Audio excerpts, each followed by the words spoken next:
તો દર્શક મિત્રો, ચૈતરભાઈ વસાવાને છોડાવવા માટે અચાનક આ હેલિકોપ્ટર આવી પહોંચ્યું. આ હેલિકોપ્ટરમાં કોણ હતું એ જાણીને મિત્રો તમારા પણ પગ નીચેથી જમીન સરકી જશે ભાઈ, કે અચાનક આ ભાઈ કઈ રીતે અહીંયા આવી ગયા.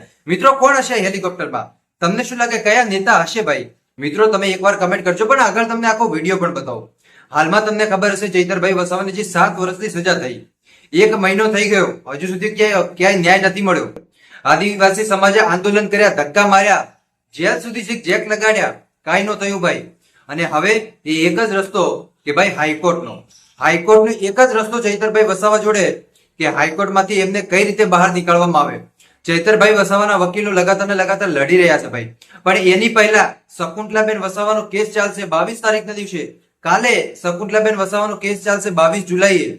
અને ત્યાર પછી સાહેબ જોજો તમે કે જો શકુંતલાબેન વસાવાને જામીન મળી ગયા તો ભાઈ આદિવાસી સમાજમાં ખુશીનો માહોલ, કેમ કે એના પછી બેક ટુ બેક બીજા લોકો પણ બહાર આવી શકે એવી શક્યતા ખૂબ જ વધી જાય.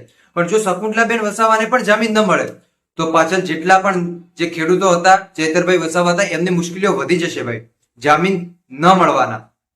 કેમ કે જો શકુંતલાબેન વસાવાને જ ન મળે તો બીજા લોકો તો ઘણા બધા ગુના કર્યા છે ભાઈ. ચૈતરભાઈ વસાવાનો તો ઘણા બધા ગુનામાં નામ છે ભાઈ, તો એમને કઈ રીતે જામીન મળશે ભાઈ? તો કોઈ ચાન્સ જ નથી ભાઈ. પણ એની પહેલા શકુંતલાબેન વસાવાનો કેસ, કાલે સુનાવણી, અને કાલે ખબર પડશે ભાઈ કે આખરે દૂધનું દૂધ થયું કે પાણીનું પાણી થયું. જો જામીન મળશે તો આદિવાસી સમાજ ડીજે ફટાકડા તૈયાર કરશે, એમનું ભવ્ય સ્વાગત કરશે. પણ જો જામીન ન મળે ભાઈ તો અહીંયા મુસીબતો વધી જશે. જેલમાં જેટલા પણ બીજા 9 લોકો જેને દોષી જાહેર કર્યા હતા કોર્ટે, એ 9 લોકોની મુસીબતો વધી જશે ભાઈ. કે જો આ બેનને જામીન ન મળે તો આપણને તો મળવાનો કોઈ ચાન્સ જ નથી ભાઈ.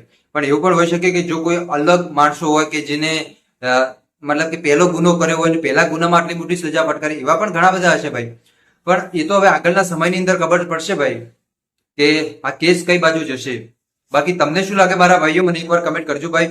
જો મારા મત એવું જોવા જો તો મને એવું લાગી રહ્યું છે ભાઈ કે ચૈતરભાઈ વસાવા જેલની બહાર આવશે, 100% આવશે, પણ થોડીક મુશ્કેલીઓ વધી જશે ભાઈ. કેમ કે ચૈતરભાઈ વસાવા પર ઘણા બધા ગુનાઓ દાખલ થઈ ગયેલા છે ભાઈ. ઘણી બધી વાર એમને જામીન ઉપર છોડવામાં આવ્યા, એટલે આ વખતે કોર્ટે આટલી મોટી એમને સજા ફટકારી નાખવામાં આવી કે હવે આ માણસને વારે ઘડીએ આપણે જેલની બહાર મૂકો, હજુ પણ સુધરતા નથી. એટલે એ માટે એમને 7 વર્ષની સજા ફટકારવામાં આવી. પણ ચૈતર વસાવા સુધરેલા માણસ જ છે ભાઈ, એમને ક્યાં સુધારવાની જરૂર છે ભાઈ? ધારાસભ્ય હતા, સરકાર સામે બોલી રહ્યા છે, એટલા માટે જેલમાં જઈ રહ્યા છે ભાઈ. એમાં કઈ નવાઈ છે નહીં, ગુજરાતની તમામ જનતા કહી રહી છે ભાઈ. એટલે સત્ય માટે લડતા હોય તો જેલમાં જતા હોય ભાઈ, એવું પણ હોઈ શકે. બાકી આ વિડીયોને લઈ આપણું કઈ વધારે કેવું છે નહીં, આપણે પોલિટિક્સમાં કઈ વધારે પણ નથી બોલતા ભાઈ. બસ આજ માટે આપણે આટલું રાખી, બાકી મળીશું આપણે નવા વિડીયોમાં નવા ટોપિક સાથે.